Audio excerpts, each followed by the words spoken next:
Let me greet all of you in the name of our Lord and Savior Jesus Christ, wherever you are in Ireland, in the whole of Europe, in Africa, and the rest of the world. We don't know where this broadcast will go, but we are so happy to be with you today, me and my wife. Can you greet everyone? Yes. Hello everyone in the AFM, in Ireland, and the UK, and the rest of Europe. We are sure that people in Africa will be watching as well. We just want to thank Pastor Gerard and his wife for allowing us and giving us this opportunity to speak to you. We are so glad to know you and to engage with you in this topic. Yes, when Gerald originally invited us and he told us to talk on conflict resolution, my original thought was, what do I really personally know about conflict? Because to be honest with you, I've been married with my wife for over 17 years now, and it has been a great journey. We have had trials, lots of trials along the way, and so I told him that I think we will be comfortable talking about trials because we wanted to make it personal. And I told him, really, I don't have the experience of conflict resolution because we haven't had much conflict. Yes, I think that the grace of God has spared us from a lot of conflict between ourselves. And maybe to give you a bit of background, that I'm from South Africa and he's from Botswana. So when we got married, he was pastoring the church somewhere in the Kalahari Desert. It's called Tsabong. That is like over 1,000 kilometers away from my home. And it's also very far away from his home. So we had to be united. And one of the things that really helped us work in the beginning, that sustained us, is that we were very, very good friends. And I think the grace of God was sufficient for us because we were so far from family. The external things were challenging enough. And, you know, the Lord gave us grace so that we don't have internal conflict. Yes, God has been really, really good. But having said that, also, we actually remembered that although, you know, we think we haven't had some conflicts, we were at a very good place in our lives that sometimes you forget that there has been some challenges along the way. And not only have we had our own type of conflicts, which, of course, by comparison to what we hear as counselors, is really, we wouldn't call them conflicts. But we've had our own disagreements here and there, and we have had to solve them. And we will share with you how we have solved them. But we also realize that in our 17 plus years married, we have had actually to deal with many couples who are having problems. And out of that, we have some experience of what people go through as they go through life. And there are lots of things that may not be in place. And so we decided, you know, instead of talking about trials in marriage, let's go ahead and share about the conflicts, especially that the theme for this conference really is more about unity, bringing people together and to a place where they live together in harmony. So as we are looking at this, we also realize that one of the difficulties in conflict resolution is the inability to address the root causes of the problem. Sometimes obviously, when I'm married here, I'm from Botswana, you know, she's from South Africa, she's Zulu, I am Tswana from Serowe. We have different backgrounds and we have different expectations. This is just normal. And so when you meet somebody, you already have an idea of what you think you need from them and what they will provide for you. You have this maybe undefined expectations, and you think that they will just do what you are expecting. And I find that in a lot of marriages, especially at an early stage, those unmet expectations cause a lot of problems because it's things that you just assumed about the other person because that's what you think you had. Maybe your parents had a great marriage, you're expecting your parents to be like that. Your dad was a guy who helped your mother in the kitchen with the babies and everything.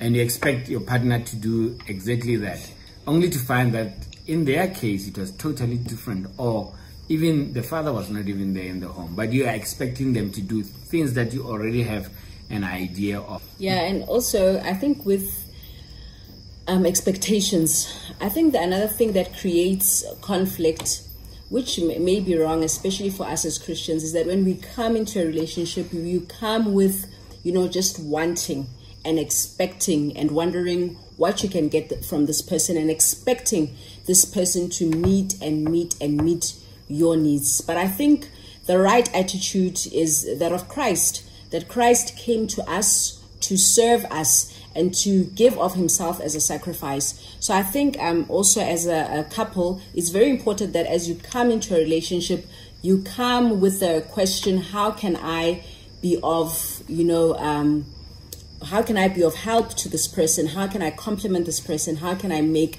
this person better, rather than having a demanding attitude? Yes, that's very important.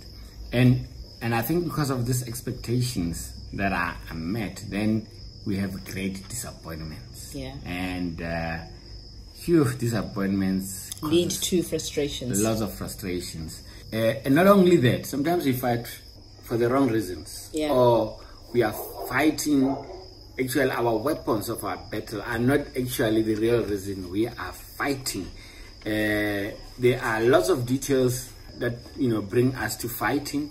But when you look at those details, you realize, as a counselor, I've realized that a lot of things that people bring to the table, what they think are facts, they bring a lot of things. Usually as a counselor, I listen to them and I try and find out what all of these reasons that they are bringing to the table are really addressing. What is the real problem underneath? Yes. Not so long ago, I had a couple that I was counseling, and the husband had a lot of issues that he was complaining about, and the wife also had a lot of issues. They were both frustrated and hurting, for that matter. And as I listened to them, I realized that actually all of those details were all pointing to something that was very significant about something hidden. Yeah, something hidden about what they were fighting. And actually the husband was not very happy with the way the wife was seeming to be nice to all the other people except him. And so I went straight to the point. I said, actually, from what I'm hearing, the biggest problem that you are having is that your wife is not giving you attention, and she seems to be giving other people attention. And he said, yes, Pastor, that is the problem. But there were so many things. I mean, the details of what they were complaining about, there were so many things, but they were all pointing to the fact that the husband felt neglected, he felt unloved, he felt like he was, and out of his frustration, there was a lot of anger that came up, and that anger, obviously, the wife was also reacting to it and was not taking kindly to it. Yes. Another thing that causes conflict is lack of understanding one another. When we get married, or even early in our marriage, or even mid-term of our marriage, we think that we understand our partner. We think that because your partner has chosen you, you think that you know him the best, and you are the best person for him, and you know him best. But there are things, that he may have that you actually don't understand. I think as a minister's wife, I think it's easy to say that sometimes, what attracted us to our husband or our better half is their kindness, their talent for shepherding and for taking care of you and just loving you and leading you. And then you forget that this can be extended to other people as well. And when that happens, you may feel very jealous, and this may lead to conflict. And you may think that you understood your partner and now you don't understand him. Why is he doing this? Why is he giving other people attention? And so you need to meet each other halfway when that happens. Like you need to realize that, okay, maybe I didn't understand this person or know them as much as I thought that I did. You can even ask God to help you understand that person better. or the other person can be gracious to the one who's having shortfalls and, be accommodative of them until they grow to a point of understanding you and the reasons why you do certain things. Yeah, and we need to understand that the Bible says the two shall become one. Now, that sounds all good and, very romantic at the beginning. But the reality is that becoming one is not an easy thing. Yeah. All of those, ideas that you have from your childhood and who you are, and trying to merge and become one with the other person is not an easy thing. Ultimately, it does happen. I mean, right now I'm at a place where my wife knows me. She knows my weaknesses. She knows my stubbornness. She knows, she knows what to dismiss. Because sometimes as men we can just be stubborn. For example, dress code. I'm not particularly, very attentive when it comes to the way I dress, but my wife is on my case all the time. So I've learned that to avoid conflict, I must just do what she tells me to do in terms of dress, because she knows better. I know. I've come to admit that I don't know much about how to dress. So it's things like that as you get to know each other more, that the oneness becomes a reality. But if you are going to stubbornly say, this is who I am, and you can't change me, it becomes very, very difficult to merge and become the one person. I mean, after 17 years, I'm more than 17 years married, but we have been friends for more than 22 years. Yeah, since 1998. And in that time, we have come to learn a lot about each other. Before we were married, we knew each other as friends, girlfriend, boyfriend. And then we knew each other as husband and wife, a pastor and a pastor's wife. And then we knew each other as a mother when we had kids, and a father, and how those roles then affect the way you function and you do things. All of these things are very, very important as you transition, as you also allow yourself to change.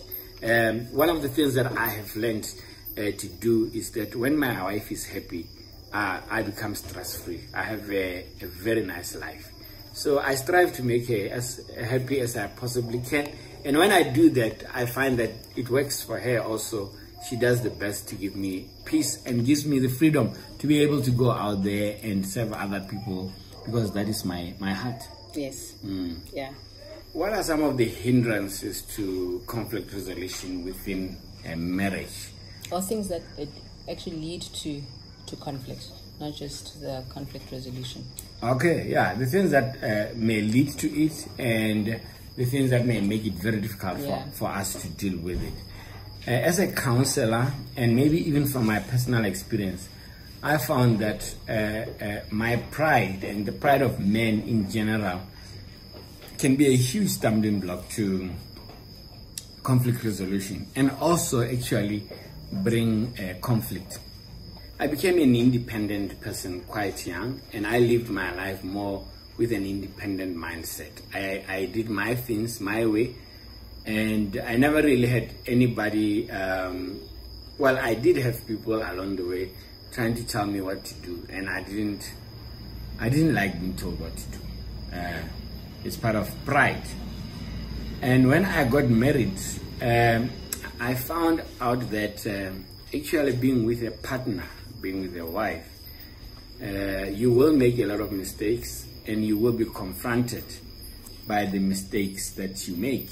And the only way to solve those problems is to actually admit that you were wrong and admit it properly. I remember early on in our marriage, one of the things that my wife used to do, because I knew asking for forgiveness was the bridge to reconciliation. I'll say, I'm sorry. And she'll say, what are you sorry for? Do you know how humbling that is? Like, I have to admit that I did something and detail it. It was hard at the beginning. But if I didn't do it right, if I didn't ask for forgiveness right, things then will not be right. And so she'll ask me, what are you sorry for? So I'll say, well, I'm sorry for hurting your feelings, or I'm sorry for speaking in a way without considering your feelings, or in a way that hurts you. Because normally as men, what we want to do is to justify or kind of show that we were right. We win the argument and we lose our partner. What can you say about that? Yeah, I mean, even to our children, you know that parenting is also God's training ground for parents and for children. But even with children, it's very important to apologize to them. It's important that they know that their feelings are considered, and that as a parent, you are truly sorry, and what it is exactly that you are sorry for, so that they understand that you understood that you hurt them, and that you won't do that going forward again, or that you understand how they feel. That settles them and makes them feel secure. Yeah, that is very, very true. So what I found in this merging of becoming one with my wife, the first thing that God had to deal with was my pride in a big way. I had a lot of pride that I had to deal with, and without dealing with that pride, I was in serious trouble. Now we have to remember that pride is very, very dangerous. Actually, it is because of pride that we are in the trouble that we are in the world. In heaven, Lucifer became proud. He thought he could topple God, the government of God, and as a result, he fell. And having fallen down, obviously he wanted to get God back through us. Sin came into the world. So pride is very, very dangerous, and the devil, even to this day, he uses it against us. Now, pride is all about self. It's about me, myself, and I. And what that means is that we do everything. When I marry my wife, I don't marry her for her. When I say I love her, I don't actually mean I love her for her to improve her life. I mean I love her for myself so that I can benefit from her. I'm not coming to the table to give, but I'm coming to the table to take away. Yeah. So the opposite of pride is humility. And humility is about dying to self. Pride usually is it's a sign that we want our way. Usually they say your way or the highway. And humility is trying to find the best you can actually for your partner. And that's something that I've tried as a husband, to place my wife first. So when the children came in, to see that they are well, what is it that they love? What is it that makes them comfortable? How can I make this house a home? Not just a house that may look nice, but what makes it a home? It's peace, it's joy in the house. Yeah. It's children, when there are no tensions. Imagine living in a house and you are passing each other. You are not able to talk to each other because of that. But pride will do that to you. You will not enjoy your house. That's why some people actually spend a lot of time at work, at bars, at a football match. They're trying to avoid being in a place of conflict, a place where there is no peace. One of the reasons why the lockdowns that were across the world has caused so much havoc in many families. We have seen gender-based violence going up. We have seen stresses and depressions going up. It's because people were forced to be together and they couldn't run away from each other like they normally do with, all the activities that they do outside the home. And so all of the unresolved issues that were in them, their pride and was all, brought to the surface. And so these are some of the things that we need to deal with. And if we don't deal with them, we will find that we have a lot of problems. And as Christians, Christ has been the perfect example for us. Yeah. Being in the very nature God, he did not see equality with God as something to be grasped, but he humbled himself to death, not just any ordinary death, but death on a cross, a death of a criminal. I don't think many of us understand what that meant. Then, if you were seen as somebody who threatened the government of Rome, they used you as a public example of what they will do to somebody who rebels against Rome. It was a very shameful thing along a popular highway, and crucified totally naked, humiliated, so that you are used to teach others a lesson. But he humbled himself. Yeah. And I think the other thing that you must understand is that marriage itself is about Christ and the church. The husband playing the role of Christ, and the wife playing the role of the church. Yeah. And I think when you come to that, of the husband playing the role of Christ and the wife playing the role of the church, I think as people we may have gone far off, in representing that, because I think even speaking on behalf of women, is that we also have our own pride, and we find that sometimes the stresses and the depression that women have is especially speaking to maybe women who are overseas, who are in the UK. I know that in some countries, when you are both expatriates, sometimes only one partner is allowed to get official work in that particular country. And sometimes as the woman, because of where we come from, sometimes who we become with our careers or business-wise, or the money that we make, it defines us in society and in who we are, and it boosts our pride. And sometimes when you have to come to a point where you have to, accept, can I say, provision, total provision maybe from your husband, even if when that husband is willing to give it without any reservation, the woman may be unhappy, may be depressed and stressed, because a lot is going on in her mind because of worldly standards and systems, and she finds that she cannot just lay herself down. I may not be saying it correctly, but may not be humbling herself enough to just to accept that my husband works, he provides, and just be content with that. This is something that we don't talk about it anymore, because it's just out of line, in the days that we live in. But sometimes, this actually just came to me now as we are talking here, that sometimes this is the depression or the stress that comes to women, that who am I in all of this? What do I have in this world in all of this? But when we look at Christ and the church, what do we really have as the church on our own? We have done nothing to deserve what Christ gives us, the riches, the inheritance, the glorious hope that he gives us. We have done nothing for that. But when we have to play it out now in the marriage, we actually really struggle. Yeah. My wife is bringing a very important point there, because the question is, who are you outside of your ability to make money, your job, our pride? As Africans, we know that from when we are young, there's a lot of pride attached to how educated you are. We have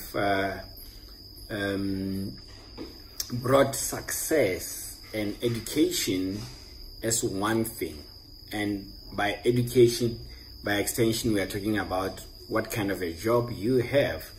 And I mean, as a counselor, I just like asking people when they come in, tell me about yourself, just to hear whether they understand who they are.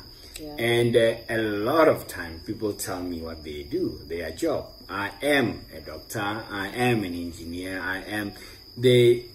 it's just automatic to them that their identity is attached to their job. So without the job, it's like, who am I? How many wives out there who are educated are proud to say that I am a wife, I am a mother, I am a housewife, housemaker, housemaker, which is, I mean, really, that is more in terms of our kingdom. That's something that is to be celebrated. And you may be saying, maybe you are just saying these things, because you are pastors. I mean, my wife and I met at university in Johannesburg. I was studying to do electrical engineering. She was studying food technology. I mean, it's a good place to meet there. Most of you probably met at tertiary university. And both of us, I was working for Botswana, the diamond mine, the BS Botswana.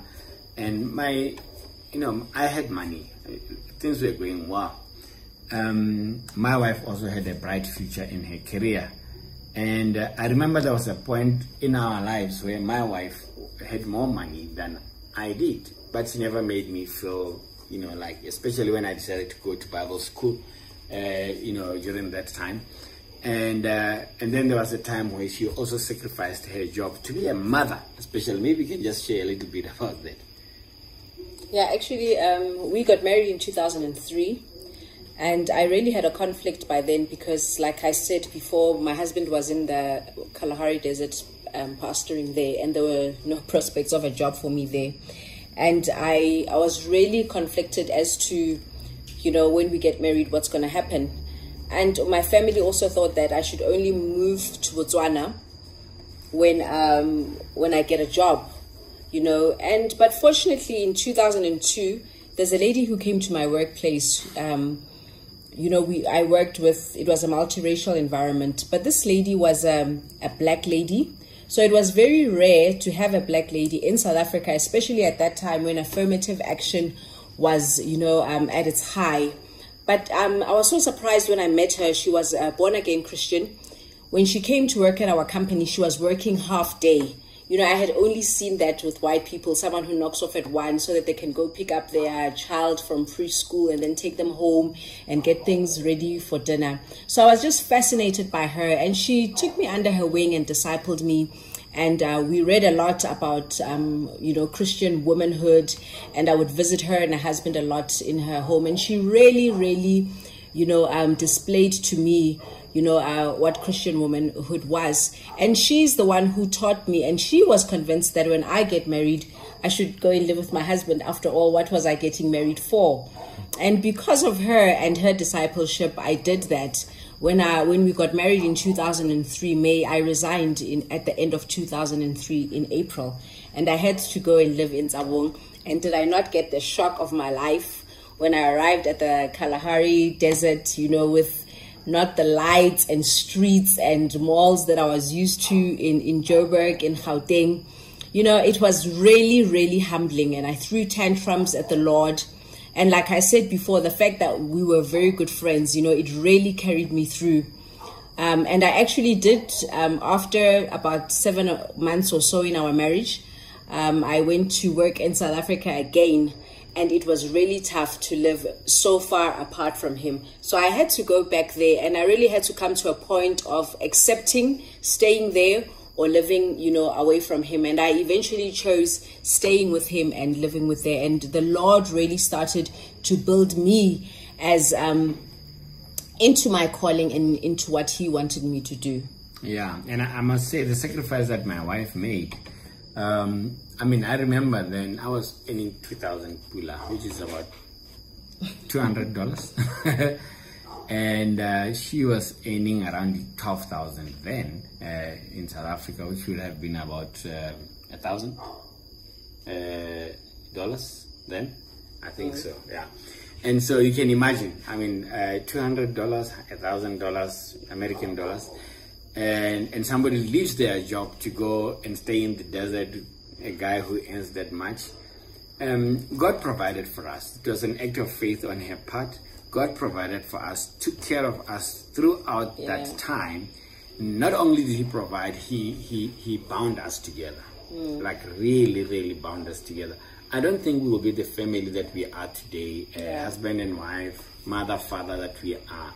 Because of that, we had to go through many difficult trials together. You know, there was no chance of her having her own challenges out there. I was there all the time. She was there also as we were going through different things. And this thing of being one was achieved through like real life situation where we suffered together and had challenges together. Many of her age mates in South Africa during that time, actually in her job, because she was black and young, and this affirmative action of trying to promote blacks and especially black women was a big thing. So many companies, like the company that she was working for in Midrand, McCormick, they were really trying to get, you know, the black people so that they can comply with the government standards. And she was one of the favorites who was eyed. Actually, they kept on pursuing her after she left, you know, to give her offers, and her heart was in the desert with me. And it is through that we became one. And could be where we are because of that. Yeah, I think when I look at that process or at that time in our lives, that is where the becoming one really took place. You know, and I think as I saw around me when I came to Botswana, I realized that it was very common here for couples to stay apart one would work in another city and another one in another city, for some others very far away. And we realize that as we counsel more and more people, that sometimes the becoming one actually does not happen, and this leads to conflict after another after another. Yeah, actually, sadly, many people are not one in their marriages. They still live independent lives. Their finances, the couple doesn't know, the other partner doesn't know what's happening in with the finances. There's no transparency. There's no transparency. People make their own decisions, and the oneness never ever happens. You are partners who live together, but you don't know what's going on in each other. For us, in terms of finances, we have always from the beginning had one account.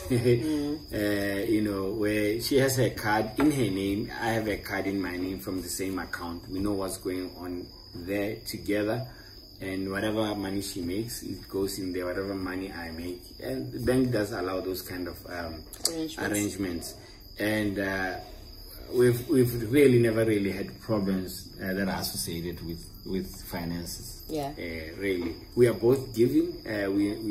We consider ourselves people who do not love money. We're giving. We want to do good with what we have for the sake of others, and so it has never really been a problem.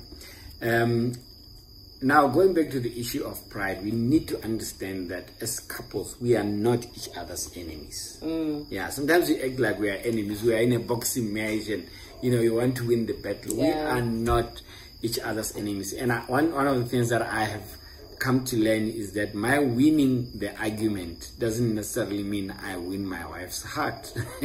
And I've learned that winning her heart is more important than winning the argument. Sometimes you need to apologize for hurting your partner, and when they are calm and there is peace, then you can explain the facts that you have in an environment that is more conducive, where there are no battles. Because when you are fighting, everyone is just concerned about defending themselves, and you hurt each other when you are angry during that time. And so we need to understand that we are not each other's enemies. We are not in a competition. And if we do not get rid of our pride, we will never be able to solve any problems that we have. Yeah, this leads us to something that we've already touched on, which is not being able to apologize or refusing to forgive. Asking for forgiveness is like losing a battle. But we have to lose some battles in our lives. There's just some things that we need to get off. And if you get used to, asking for forgiveness especially, it becomes part of your character, part of who you are, and it doesn't become as difficult as as it used to before in the beginning. Just make it part of who you are, because as a child of God, even when we come to God, we ask for forgiveness all the time. We repent all the time. So we can also, ask for forgiveness now and again with our partners. Yeah. Like she said, asking for forgiveness sometimes feels like we are losing a battle. That is why I was saying that we are not enemies. I mean, what is this losing of a battle all about? We are not enemies. We are not trying to win a battle. But I found that I never really win by being right, trying to put my facts out there and saying this is what makes sense. I never really win in the battle of oneness. Remember, that is what is important. And I find that I may get my facts right, I may win the argument, but if my wife is hurt, my life really becomes miserable. And so I've come to learn that, trying to be right and correct, all of that doesn't help in actually making sure that there is peace. One thing that I have learned is to apologize for hurting her feelings, because when they were teaching us at Bible school, one of the lessons that we were given by Bob Mumford, he once taught me a very important lesson that I'll never forget. He said, men think in straight lines and women think in circles. Before that makes you angry, my dear sisters, let him explain what he means by that. He says, with men, when there is a problem, you deal with it and you go on to the next problem, you deal with it, and you go on to the next problem, you deal with it, the next problem. So it's in a straight line like that.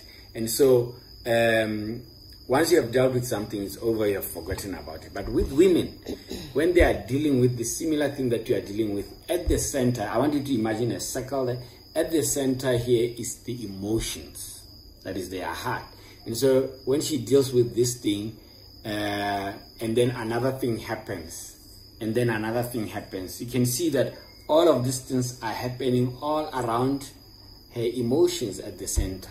That is why your wife can remind you that in 1977, when you were wearing green socks and a red shirt and you were wearing blue trousers, you said to me in this tone.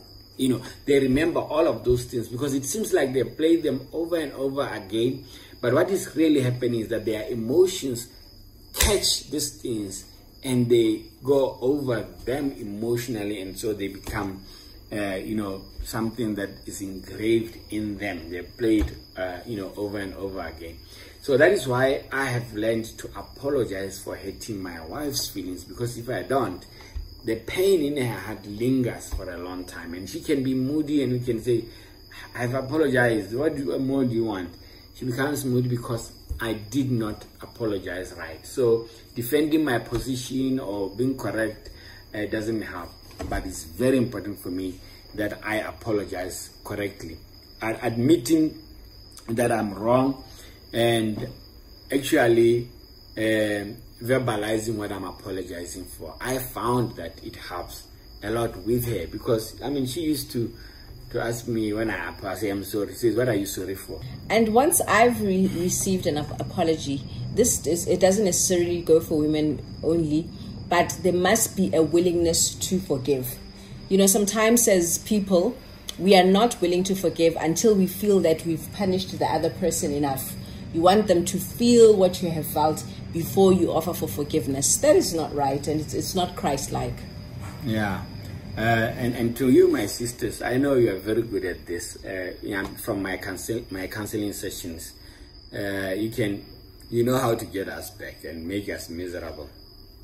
You see, your peace is very, very important. The peace in the home is very, very important. Sometimes the apology that you are waiting for will not come. Take responsibility for your part. You may have been hurt first, but you responded in a way that may have been disrespectful. What I found out a lot is that usually when people come to me, the things that are fighting about are the things that happened after the original conflict, because people hate each other when they are in pain.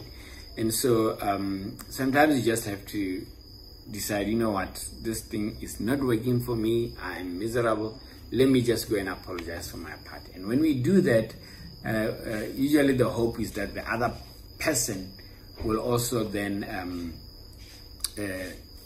take responsibility for their part and apologize as they should for the part that they did. Yeah. And it's important that we do not count the number of times that the person has hurt you, but rather in forgiving, we must forgive and move on, and not archive, hurts, only to take them out, to use them against that person when they hurt you once again. Otherwise, then you are never able to move forward. Yeah. What did Jesus say? One of the things that I remember very well was when the disciples came to Jesus and they had an argument about how many times they must forgive. And I think it was Peter. He was so sure that 7 times was quite a lot. He said 7 times, and Jesus said, no, not 7 times, but 70 times 7. And the disciples were like, what? And they said, increase our faith. For the same thing, 70 times 7. And if you think about it, does God count how many times you come to him to ask for forgiveness? No. Does he tell you, no, he forgives us. He says, do not lie when you say you have no sin, but when you sin, you must confess your sins. And God is faithful and just to forgive us all of our sins. Yeah. And I think lastly, what we will talk about is that causes conflict and also hinders conflict resolution is disunity. And this is something that we also touched on, because these things are actually related to one another. these things that cause conflict. And disunity is when you are on different sides. We have mentioned before that, when a husband and wife should be one, but sometimes in our actions and in our habits and in our decisions, you realize that sometimes people are disunited. They are not on the same team. Like we said, that sometimes, living apart, having separate lives can contribute to that. But also, even when we live together and, you don't treat this person as, your better half, knowing that actually when you are fighting them, you are actually fighting yourself. Sometimes we remain disunited because we are still clinging to family, to mommy, to friends more than you're actually clinging to your partner. And that disunity, that is when you're going to compete and make sure that when you are fighting one another, that you actually win if you are disunited. Yeah, that is a big problem. The Bible says, how can two walk together if they do not agree? And also that we should not be unequally yoked. I know the Bible says do not be unequally yoked with unbelievers, and usually we use that when it comes to marriage. But being unequally yoked applies to the priorities that we may have in life. And if we are not together, one of the things that is a blessing for us is that right now we are both ministers, although in our church here in Botswana in AFM, she's not officially recognized as a minister because just the constitution doesn't allow both partners to be in full-time ministry here. But we are ministers together. She's fully in charge of the women's ministry. She has left her secular job, from the beginning of our marriage, to be devoted to the ministry. And she's really, really involved. She's gone to Bible school. She has finished her studies. She continues to study in that way. And she has come to understand her husband. When we met, we were both ambitious young people who were looking forward to the success of this world. And God was already working in my heart about going into the ministry. I wanted to make money first and be rich and all of that. As a young South African, with the apartheid being over, she was also looking forward to making a life for herself. But God worked in our hearts, worked in my heart to go into full-time ministry. And when we were about to get married, worked in her heart to actually not value the things that she used to value as much, to a point where it was not a difficult thing for her to resign from her job. So we became united even in purpose. The work of a minister is not an easy job. There are lots of challenges. There are lots of attacks. The people that you serve, the people that you have been very close to, it just happens again and again that they turn against you. If you are with your partner and you are not together in this thing, that can mess you up. It can really, really destroy you. So the oneness, the unity, being united in purpose is very, very important. And to challenge that unity, the devil will bring conflicts, will bring things that you do not agree on, so that those things stick and become like more important than your oneness, than your marriage. So these are some of the things that you need to be aware of, that the enemy will do everything in his power. And sometimes you must watch the kind of friends that you have around you.